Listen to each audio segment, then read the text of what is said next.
This isn't about two fallen soldiers. That's the headline, but it's not the story. And the price of not knowing the difference could be a wider war that pulls America in.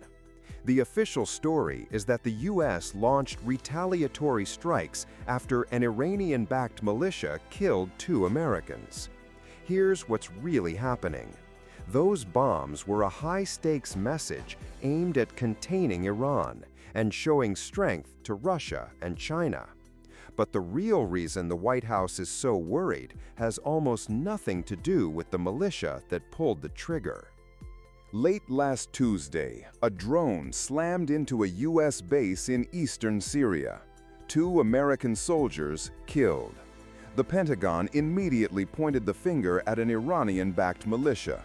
Within 48 hours, U.S. F-15s were in the air, dropping precision bombs on facilities used by groups linked to Iran's Islamic Revolutionary Guard Corps. The White House called it a proportionate response, a simple, tragic tit-for-tat. Case closed. Except that's never how it works in the Middle East. This wasn't just about revenge. To understand what this was really about, you have to look at what was not hit. The U.S. didn't strike inside Iran. They didn't level a command center in Tehran. They hit warehouses and training sites in Syria. This was a carefully calibrated signal. But who was the real audience? This is about the power of proxies.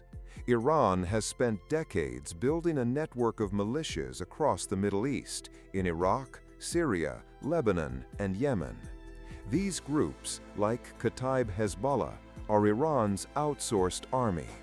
They allow Tehran to attack its enemies, especially the US and Israel, without leaving fingerprints and risking a direct war with a superpower. It's a strategy of plausible deniability. And for years, it's worked. If understanding this hidden proxy war already changes how you see the news, subscribe. We decode one of these every week. The US strikes were designed to tear through that deniability. By hitting facilities directly used by Iran's own IRGC Quds force to supply these militias, the US was saying, "We know it's you." But the message goes deeper. It's a test of deterrence. For the last year, Russia and China have been watching. They see a US bogged down by Ukraine, distracted by politics at home, and they are testing American resolve. Every attack like this is a probe, checking to see if the global cop is still on the beat. A weak response tells them the price of aggression is low. A strong response draws a new red line. So what does this shadowboxing mean for you? It means we are one mistake away from a hot war with Iran. A U.S. bomb that hits the wrong target, killing an Iranian general. An Iranian-backed rocket that hits a school instead of a base.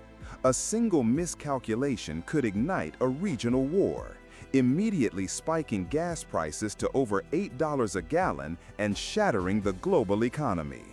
This constant, low-grade conflict also puts thousands of American troops in a permanent state of risk.